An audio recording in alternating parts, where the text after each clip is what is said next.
Olá, graças e paz, aqui é o pastor Carlos Alberto e eu venho aqui, nesse dia de hoje, compartilhar com você mais um pouquinho da palavra de Deus, E vamos direto ao assunto, para que você possa estar crescendo na graça e no conhecimento de nosso Senhor Jesus Cristo, porque a palavra de Deus diz lá em Oséias capítulo 4, versículo 6, que o meu povo é destruído por falta de conhecimento. Em Isaías 5, versículo 13, diz que o meu povo é levado cativo porque lhe faltou entendimento, Então, eu vou estar te ajudando aí, trazendo mais um pouquinho, vou estar compartilhando com você mais esse conhecimento aí da palavra de Deus, tá bom? Espero que Deus edifique a sua vida, te dê forças, graça, paz e vitórias e bênçãos aí, sem medida na sua vida em nome de Jesus, tá bom? Mas sem delongas, vamos lá. Filipenses capítulo 2, versículo 12. Diz assim a Sagrada Escritura: de sorte que, meus amados, assim como sempre obedecestes, não só na minha presença, mas muito mais agora na minha ausência, assim também operai a vossa salvação com temor e tremor. Aleluia. Aqui, se você prestar bem atenção, na parte C do versículo, ele diz assim: assim também operai, a vossa salvação. Aqui o verbo está no imperativo.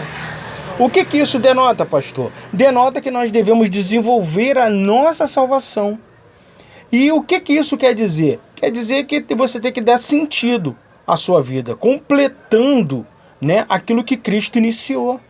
Ou seja, você tem que caminhar, de maneira contínua, na fé e na obediência em Jesus Cristo, nos seus ensinamentos, até chegar na glória, O Senhor Jesus Cristo, ele requer isso de nós. Ou seja, ele requer de nós uma ação exterior em termos de atividade espiritual e social, na vida comunitária, ou seja, na comunidade que você vive, no condomínio que você mora, na aldeia, no bairro, na cidade. Não importa se você é do Rio de Janeiro, é de São Paulo, é de Mato Grosso, é do Distrito Federal, o que importa é que você precisa ter a sua vida edificada, fortalecida, renovada, restaurada, abençoada, cheia da graça e da bênção do Senhor, da presença de Deus na sua vida. E nesse versículo nós percebemos o quê? Logo aqui no começo, na parte A do versículo: de sorte que, meus amados, assim como sempre obedecestes. Ou seja, o verbo obedecer aqui, ele está no pretérito. Quando ele diz obedecestes, isso ele quer que nós, reforcemos o fato de que devemos sempre, de forma contínua, continuar o quê? Obedecendo a palavra de Deus. É uma forma continuada ali, é um ciclo de obediência. Você precisa obedecer sempre, porque a obediência, ela é um elemento essencial para te manter salvo na salvação que Cristo trouxe, Onde nós observamos essa salvação, Ali em João 3,16, onde fala que Deus amou o mundo de tal maneira que deu seu Filho unigênito para que todo aquele que nele crê não pereça, mas receba a vida eterna. Então, à medida que você crê em Jesus Cristo, você recebeu a salvação, você se arrependeu dos seus pecados, você foi redimido, você foi remido, você teve seus pecados perdoados. Aleluia. E o que isso quer dizer, pastor? Quer dizer que você, como Mateus capítulo 5, você deve ser sal nessa terra, você deve ser luz nesse mundo. Não é verdade? E o que isso denota? Denota que as pessoas ao seu redor devem perceber a sua obediência a Cristo, Deve perceber como elemento essencial para a nossa salvação. As pessoas vão fazer a leitura de você. Quando elas olharem para você, elas precisam ver o brilho da glória de Deus. Precisam perceber que você é diferente. Precisam perceber que você fala, lembra de Pedro? Você fala como um deles. Então, são evidências de uma vida cristã, são características de quem serve a Cristo. Não é verdade? Ou seja, nós precisamos desenvolver a nossa salvação por meio da graça de Deus. E como conseguir, pastor? Pelo Espírito Santo que nos foi dado. Né? O Senhor Jesus, ele derrama do seu Espírito. Quando nós nos arrependemos, quando nós cremos, quando nós obedecemos, nós recebemos do seu Espírito, e à medida que você vai desenvolvendo, que você vai caminhando na presença do Senhor, você vai sendo renovado espiritualmente. Então você vai começar a desenvolver e concretizar a salvação na sua vida. E o que isso significa? Né? Que você vai estar resistindo ao pecado e atendendo à vontade de Deus, a inclinação do Espírito Santo na sua vida. E isso vai trazer o quê? Maior comunhão com Cristo. E você recebe dele uma maior graça. Como assim? Você vai receber o poder de conseguir efetuar, concretizar ali, praticar, né, a boa, agradável e perfeita vontade de Deus, né?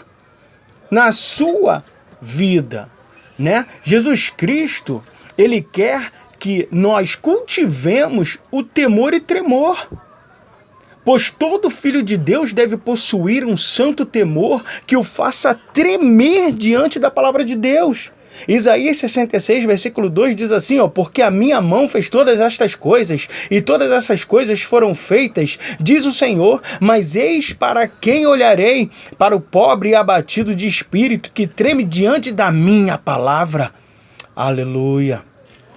Então, o que acontece? Nessa era, né, nesse presente século, as crescentes distrações, né, de uma era de crescente distração, o que acontece?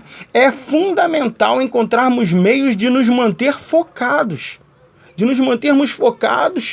né, na palavra de Deus, na Sagrada Escritura. Né? Porque quando você olha para a direita, você olha para a esquerda, você vê tanta coisa ruim, você vê tanta desobediência, que você se sente desencorajado. Não só a continuar caminhando, mas a falar e pensar. Então o que acontece? O temor de Deus, ele não pode ser na sua vida uma mera confiança reverente. Não, tem que ir além disso, né? Inclui o santo temor do poder de Deus, da sua santidade, da sua justa retribuição e um pavor de pecar contra ele, das consequências do pecado, daquela transgressão, porque o pecado, ele é iniquidade, né? O salmista, ele tinha tanto pavor de transgredir, que no Salmo 119, verso 120, ele diz assim, o meu corpo se arrepiou com temor de ti e temi os teus juízos. Aleluia. Ah, mas isso é danoso? Não, não é um temor destrutivo, é um temor que controla, que você adquire pelo Espírito Santo a temperança e que te redime a cada dia pela presença do Espírito do Senhor, né? Te levando para perto de Deus, ou seja, uma maior comunhão. E se há maior comunhão, ali acontece o quê? Vem mais bênçãos, você é mais usado, você recebe dons espirituais e o chamado ministerial. Você também se torna mais puro moralmente, e assim concretiza a sua salvação a cada dia, a cada minuto na sua vida, né? O salmista, ele aqui no Salmo de número 5, no versículo 7, ele diz assim, mas eu entrarei em tua casa pela grandeza da tua benignidade, e em teu temor me inclinarei para o teu santo templo. Aleluia. Então o temor do Senhor, ele não é só para nos inclinar, é também para nos levar a desejar. O salmista no Salmo de número 27, versículo 4, ele diz assim, uma coisa pedi ao Senhor e a buscarei, que possa morar na casa do Senhor todos os dias da minha vida e contemplar a sua formosura e aprender no seu santo templo. Amém, igreja? Lá no versículo 13 do mesmo Salmo de número 27, ele diz assim, pereceria sem dúvida, se não cresse que veria os bens do Senhor na terra dos viventes. Então creia, porque Deus, ele vai te abençoar, ele vai te renovar, ele vai te capacitar.